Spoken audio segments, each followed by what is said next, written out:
let's understand what zakah is again. Let's put our minds into that, back in that mindset of understanding what we're talking about. What's the bigger vision, the bigger picture here?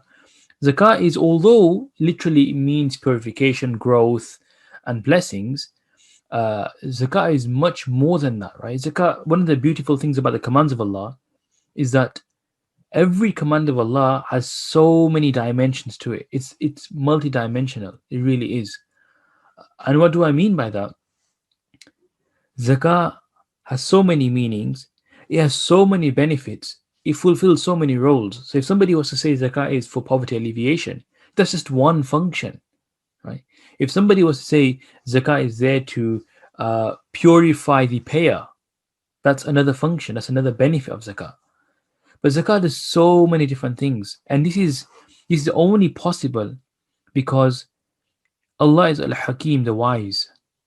And whenever somebody or a being who's wise, then whatever they command and instruct, the injunctions, the instructions, the commands will be full of wisdom.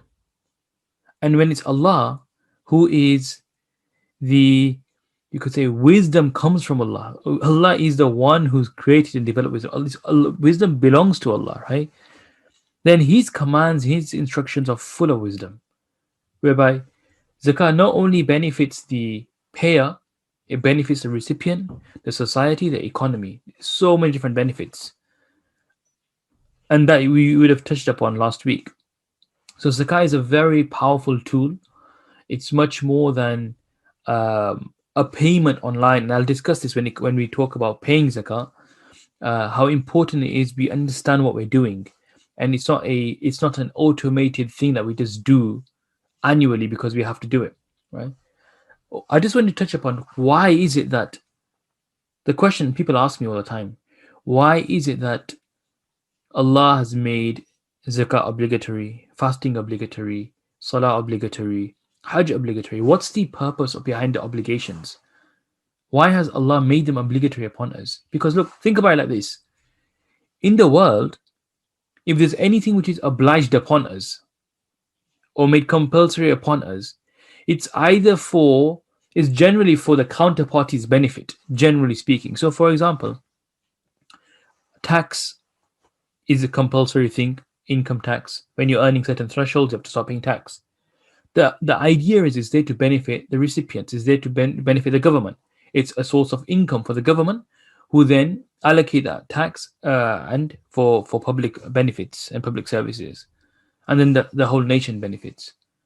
If it comes to something mundane or something so common as our COVID masks that we wear masks when we go outside. Why are we wearing a mask? It's there, yes, to protect us from others, but also to make sure that counterparties or anybody that we face is not exposed to anything that we may have. Okay, so it's there to protect the counterparty. When we come back from a holiday, somebody flies in, they have to stay in quarantine. What's the reason? Just to make sure that you're negative and you'll not be a risk to other people. So it's always with a view, when anything is obliged, made compulsory, it's with a view to protect other people. That's in the world. The question is, with Allah, does that principle stand? That when Allah has made all these things compulsory, and Allah is, so to speak, the counterparty here, because when we worship Allah, Allah does not need our benefit whatsoever. We know that. Allah does not benefit from our worship, from our iman, from our salah, from our zakah, our sawm and hajj. So does that mean these actions are done without any benefit? Right? Is that what it means? The answer is, of course not. Allah is Al-Hakim, all-wise. His injunctions are full of wisdom and full of benefit. Then who is the beneficiary here? We are the beneficiaries. Right? It's not Allah. Allah has made Iman, Salah, Sawm, Hajj, Zakah compulsory upon us. Why? Because in these pillars and practices lies our ultimate salvation in the hereafter. So out of the infinite mercy of Allah, Allah made those things obligatory upon us which will lead to our salvation. Because had it not been compulsory, had Salah not been compulsory, the question is, how many of us would perform Salah? If Zakah was not compulsory, How many of us would give some money in the path of Allah, in the causes of Allah? If fasting was a compulsory upon us, who would starve for one day? Who would, part from their food for the pleasure of Allah? How many of us? And therefore, when that's the case, we would be very detached when we know our weak states, right? We'd be very detached from these practices which naturally build fortitude, perseverance, awareness, recognition of Allah. Naturally, these actions have an ability, have this capacity, they're programmed to build within us the closest to Allah, right? That's what they're there for. And naturally, it does that. When you fast properly, naturally, when you're curbing your desires for food and other things, it develops the ability to recognize Allah. When you're performing salah, it builds that humility and humbleness within you, and that is also a means to get close to Allah. So it is purely from the mercy of Allah that He has made these pillars compulsory upon us, so that we can have salvation in the hereafter. Whereas Allah is not in need of any of this, right?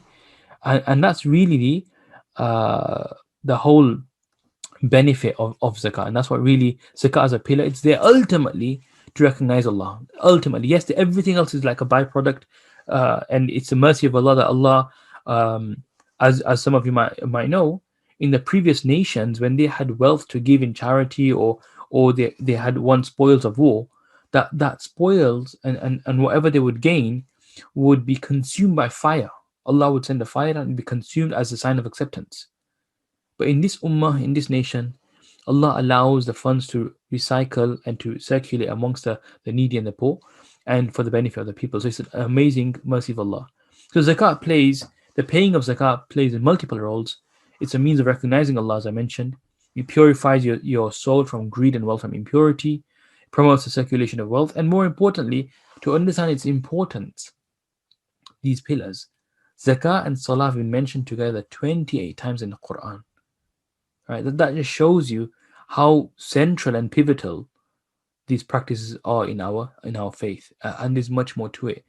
All right, there's much more, and we can talk about the spiritual dimension, which is the end all and be all. Right, the end all and be all as Muslims is the spiritual dimension. Allah wants for us to be successful in the hereafter. That's the primary thing of life. Right, life is very short. It Nobody's guaranteed any number of years, in all honesty. And the Quran being a book of guidance, and these are all injunctions within the Quran. The Quran primarily is there for success in the hereafter. Like, how can you live this world in a way where you live in a state of submission to Allah and acknowledging Allah? That will make you successful. And then every other guidance is ultimately within that paradigm and that framework. So things to do with marriage, finance, things to do with looking after your family, being nice to one another. It's all there within this worldview, that all of this will help you achieve your ultimate goal in life, which is leaving this world in a state of submission. Just like how you entered this world, you leave the world, which is submission to Allah. Islamic finance learning made simple and memorable.